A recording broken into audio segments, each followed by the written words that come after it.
everybody. Earlier, well, actually about 5 minutes ago, I read chapters 5 and 6 of Junie B. Jones and the Mushy Gushy Valentine. And earlier, I put up a story I read called Honk, and it's really cute. So watch that. All right, like I said, I'm really sorry. It's been actually about a month and 10 days, actually 11. I'm really, really sorry. I won't do that again. But anyway, chapter 7 of this book is Wink Wink. Another plan did not come easy. I thinked and thinked for a real long time. Finally, I tapped on my bestest friend, Lucille. "Want to help me, Lucille?" I asked. "Want to help me figure out my secret admirer?" Lucille did mad eyes at me. "Just because you have a secret admirer does not mean you're prettier than me," she said, very annoyed. I looked surprised at her. "I never said I was prettier, Lucille. It's just that someone in room 9 loves me better than he loves you, and I keep on wondering who that is." Lucille leaned close to my face. "It's a cuckoo head boy. That's who it is," she said. After that, she scooted her chair over to the end of the table, and she turned her head away from me. I did a mad breath at that girl. "Keep acting like that, and you'll be sweeping your own castle," I said. After that, I looked all around room 9, and guess who I saw? I saw Crybaby William, that's who. Crybaby William sits right behind me, and is the shyest guy I ever even heard of. And so maybe he might be my secret admirer. I spinned around in my chair and waved at him. "Hello, shy boy," I said, real cute. William looked nervous of me. "What do you want?" he said. I wrinkled up my nose, very darling. "Yeah, only you don't even have to be shy of me anymore, Crybaby William, 'cause I think I know your secret," I said. After that, I put my chin up on his table, and I winked my eye at him. Only I'm not actually good at winking, and so I have to say the words. "Wink, wink, William," I said. "Wink, wink. See my eye? See how it's trying to wink at you?" William's face started to sweat.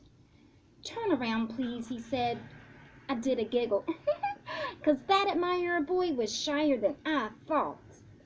"You're a silly sausage, William," I said. Then I tried to tickle him under his chin, but William swatted my hand away. I tapped my fingers on the table. And here is Junie trying to wink at William. He don't like that too much. He's very shy. "Okay, here's the thing, William. Swatting my hand is not actually that admiring. And so please don't do it again." After that, I tried to tickle his chin again, but this time he ducked under the table. I did a frown, 'cause something did not seem right here. Finally, I bended my head down and I peeked at him. "I'm going to take a wild guess here, William. You're not actually my secret admirer, are you?" "No," said William. "No, no, no." After that, I did a big sigh, and I turned my chair back to my own table. I looked all around room 9 again, and guess what boy I saw next? I saw Polly Allen Puffer, that's who, and he's always teasing me. And so maybe he is my secret admirer. I zoomed to his table speedy fast. "Wink, wink, Polly Allen Puffer," I said. "Wink, wink, wink." "What's wrong with your eye?" he asked. I puckered up my lips, and I blowed that guy a kiss. Mwah, mwah. "Thank you for the beautiful Valentine, Paul," I said. Polly Allen Puffer looked real strange at me. "Paul? Who's Paul? What beautiful Valentine? My Valentine was the one with the oozy slime monster on the front," he said. "Don't you remember?" Just then I made a face. 'Cause I remembered, that's why. I hurried up back to my seat again. That's when I saw a boy named Ham. And Ham hardly even knows me. And so he was worth a try, I think. I quick went to his table. "Okay, Ham, I'm running out of patience here, so listen real careful." I faced my eyeball at him. "Wink, wink, okay? Now, are you my secret admirer or not? And please tell me the truth or you'll be sorry." Ham sticked out his tongue at me. And he also put his thumbs in his ears, and he flapped his hands up and down. All righty, I said. I'm going to take that as a no. After that, I went back to my table again, and I sat down real frustrated. I put my head in my hands, very glum. 'Cause guess what? Finding a secret admirer is not as easy as it sounds. Okay, chapter 8 is Who Knew? And that is the last chapter of the book. All right, chapter 8, Who Knew? Pretty soon the bell rang for recess. I hurried over to my friend Grace, 'cause maybe she would help me find my secret admirer. Both of us skipped outside to the playground. Then all of a sudden I stopped real fast, 'cause I accidentally left my beautiful Valentine on the table, and I didn't want anyone to take that lovely thing. Wait, Grace, wait right there. I'll be right back in a jiffy, I said. After that, I ran my fastest back to room 9. And guess what? I spied that meanie Jim at my table, and he was picking up my beautiful card.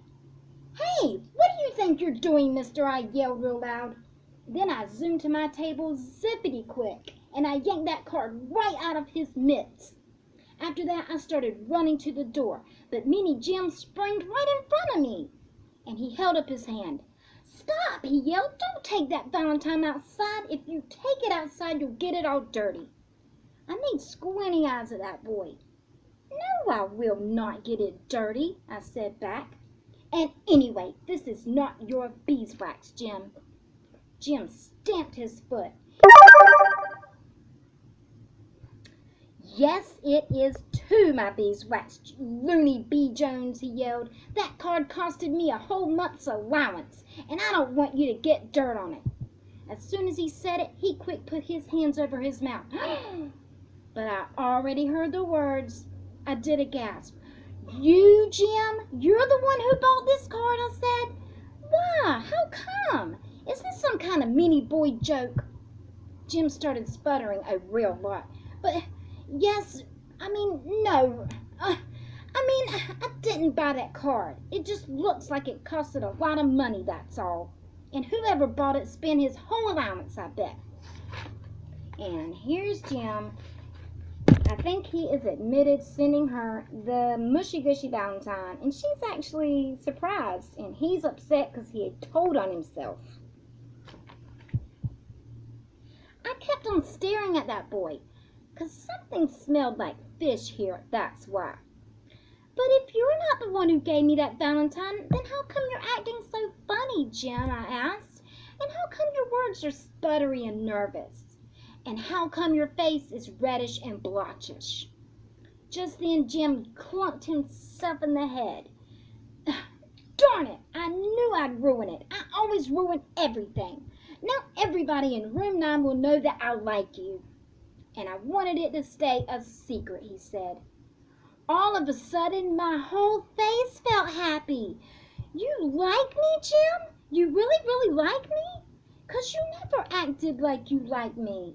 And so since when did you like me? That's what I would like to know. Jim's face got a silly look on it. I've always liked you, he said real quiet. I just act like I don't like you so nobody will know I really like you. I looked confused at him. But if you like me, how come you always call me names, I said. Jim shrugged his shoulders. Because you call me names, he said. I did a big breath.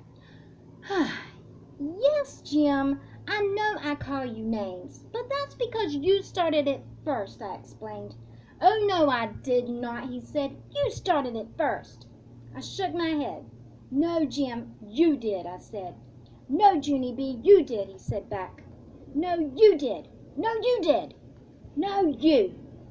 All of a sudden, Jim raised his hand in the air and he waved it all around. I called on him. Jim, I said. Maybe we both started it, Junie B, he said. Maybe we both started calling each other names on the very same day. Just then I started to smile, 'cause that would be fair of us, I think. After that, I skipped all around him in a happy circle on account of that was a nice development. I grabbed his hand. Hey, Jim, let's go tell Mrs. that we're friends. Want to? 'cause she'll get a kick out of this probably, I said. But all of a sudden, Jim plopped down on the floor and he wouldn't even budge. I stared and stared at the top of his head. Okay, this doesn't actually seem like that good of a start for us, Jim, I said. He looked up at me. I know, he said, but I can't tell the teacher that I like you. I can't tell anyone. If I tell people, it'll ruin everything. I wrinkled my eyebrows. Everything like what? I said. Like, all my friends will know I like girls, and that will be so embarrassing, he said. Plus, room 9 won't even be the same again. I didn't understand. Why, Jim? Why won't it be the same? I asked. Because it will be dull and boring, he said. That's why. Because if you and I like each other, then I won't tease you anymore. And if I don't tease you, then you won't tease me back. And that means you won't shout silly, funny stuff at me that makes people laugh. He rocked back and forth on his feet, very bashful. You make room 9 sparky, he said, kind of quiet. After that, he smiled very cute, and he poked my arm with his finger, and he made a sparky sound. Zzz, he said, zzz, zzz. I laughed very loud, and I sparked him right back. Zzz, zzz, I said. And so guess what? Then me and that silly guy started chasing each other all over room 9. And we kept poking and sparking, and it was the funnest game I ever even heard of. Only too bad for us, 'cause all of a sudden we heard a noise at the door. Oh no, it was Mrs. She called us in the room. Hey, what's going on in here? She said. You two are supposed to be on the playground. Me and Jim stopped very fast. Then Jim looked nervous at me, 'cause he was afraid I would tell his secret, I think. All of a sudden, I pointed to him kind of mad. It's his fault, Mrs., I said, 'cause Jim poked me and made a sparky sound.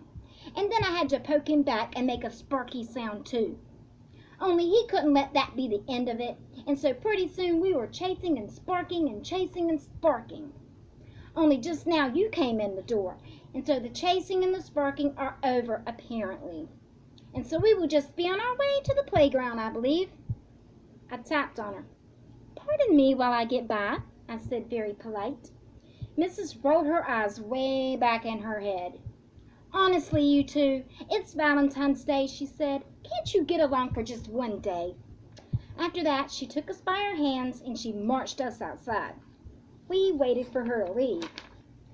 Then he looked at me kind of shy. You did good, he said. Thank you for not telling my secret. I smiled at that boy real nice. That's okay. Thank you for my mushy gushy Valentine, I said back. After that, I faced my eyeball at him. Wink, wink, Jim, I said. Wink, wink, wink. And guess what?